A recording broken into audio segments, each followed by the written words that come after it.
بسم الله الرحمن الرحيم.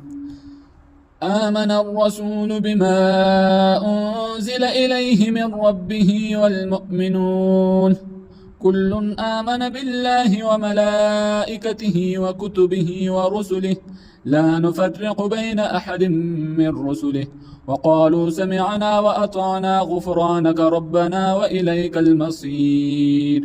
لا يكلف الله نفسا إلا وسعها لها ما كسبت وعليها ما اكتسبت ربنا لا تؤاخذنا إن نسينا أو أخطأنا ربنا ولا تحمل علينا إصرا كما حملته على الذين من قبلنا ربنا ولا تحملنا ما لا طاقة لنا به واعف عنا واغفر لنا وارحمنا أنت مولانا فانصرنا على القوم الكافرين.